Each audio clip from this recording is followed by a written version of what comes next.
3월 25일 금요일 베트남 관련 소식입니다. 베트남의 박항서 감독에 대한 욕심은 끝이 없고 그 끝은 하늘을 찌를 기세입니다.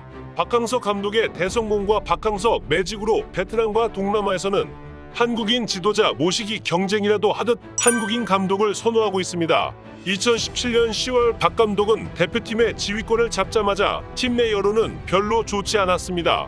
한국 K리그 3부 리그에서 최하위 팀을 맡고 있는 감독을 왜 데리고 오는지, 전술은 생각하지 않고 벤치에서 졸고 있는 잠꾸러기를 왜 데리고 오냐며 박 감독이 베트남에 입성하자 많은 베트남 언론들은 박 감독을 향해 비난과 조롱으로 일관했습니다. 그런데요, 박 감독은 부임 후 3개월 만에 사고를 칩니다. 중국에서 열린 AFC U23 챔피언십 대회에서 베트남 팀 목표는 본선 진출 정도였으나 박 감독은 팀을 결승전에 올려놓고 준우승으로 이끕니다.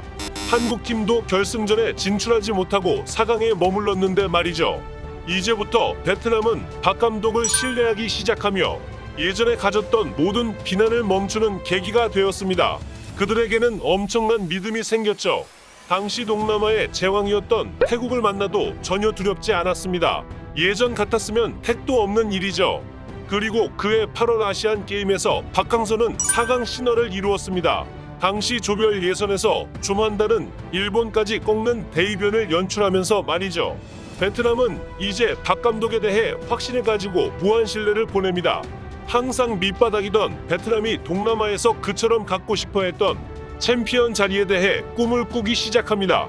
그해 12월 베트남이 꿈꾸고 있던 동남아 최고의 챔피언 자리에 박 감독은 보란듯이 베트남의 꿈을 현실로 실현시켜줍니다. 동남아 그들만의 리그 동남아 월드컵이라고 불리는 AFF 스즈키컵 대회에서 우승을 한 것입니다. 그리고 베트남은 또 한 번 꿈을 꾸기 시작합니다. 월드컵에서 우승했으니 이제는 올림픽 우승만입니다. 다음해 2019년 12월 동남아 올림픽이라고 불리는 SEA GAEMES에서 박 감독은 베트남의 바람대로 금메달 우승컵을 들어올렸습니다. 베트남은 이전엔 없던 엄청난 성과들이 쏟아져 나오자 감동의 눈물을 흘렸습니다.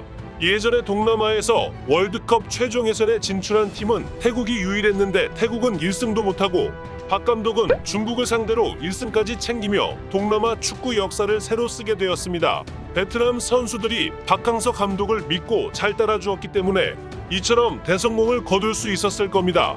그러나 베트남 팀의 경기 성적이 떨어질 때 월드컵 최종 예선에서 계속되는 연패를 하고 그리고 작년 말 태국에게 패배했을 때 그들은 이제 박 감독과의 아름다운 이별을 준비해야 한다고 박 감독을 압박했습니다.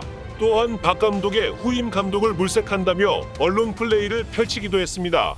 순박한 박 감독도 이제는 더 이상 인내를 하지 못하는 것 같습니다. 지난 설날 월드컵 최종에선 중국을 3대1로 꺾고 박 감독은 이렇게 밝혔습니다. 우리는 최선을 다해 승리했지만 계속해 이기길 바라는 것은 욕심일 뿐이다. 월드컵 최종 예선에서 승리하는 전무후무한 기록을 달성했음에도 박 감독의 발언은 차갑고 이성적이었습니다. 박 감독의 이 같은 태도, 변화에 베트남은 더 이상 참지 못하겠다며 불만이 터져버린 모습으로 이어지고 있습니다. 최근 월드컵 최종 예선 9차전 5만전 경기를 앞두고 기자들과의 인터뷰에서 박 감독은 짜증을 내는 모습을 여러 차례 보여줬습니다. 또한 박 감독이 코로나 확진 판정을 받자 이것을 두고는 적절치 않은 시기에 몸 관리를 제대로 하지 못하는 축구 감독이라며 상식 이하의 기사를 내기도 했습니다. 베트남에서 더 이상 이루기 어려운 역대급 성적을 거뒀음에도 불구하고 제대로 된 대접은커녕 언론들은 때때로 온갖 유언비어로 박 감독을 몰아세우고 있습니다. 하지만 박 감독의 몸값은 날이 갈수록 높아지고 있습니다. 중국이나 인도, 민, 말레이시아 등 인근 동남아 여러 국가 등에서도 박 감독을 향해 계속하여 러브콜을 보내고 있으니까요. 중국 언론 매체들에선 박 감독이 약한 팀으로 강한 팀을 이기는 법을 알고 있다며 아시아 축구를 가장 잘 이해하는 인물로 박 감독을 뽑고 있습니다. 현 시점 중국에 가장 필요한 감독 박항서다라는 내용의 기사를 쏟아내며 박 감독의 위상을 계속하여 끌어올리고 있습니다. 베트남에서 박항서에게 합류하고 있던 한국인 코치들 대다수는 한국으로 떠났고 베트남의 박 감독은 그 자리가 점점 압박되는 상황입니다. 남은 월드컵 최종 예선 경기 9차전과 10차전의 결과에 따라 박 감독의 운명 결정될 것으로 보입니다. 3월 24일 오만전 그리고 3월 29일 일본전이 있습니다. 베트남이 박항서 매직이 있더라도 객관적으로 이기기 힘든 팀들입니다. 두 경기 중 한 경기라도 승리나 무승부한다면 박 감독은 다시 한번 영웅의 자리에 오를 것이고, 만일 두 경기 모두 패배한다면 그들의 반응 또한 불보듯 뻔해 보입니다. 지금까지 월드포스트TV였습니다. 신속하고 정확한 영상을 제작하도록 노력하겠습니다. 시청해 주셔서 감사합니다.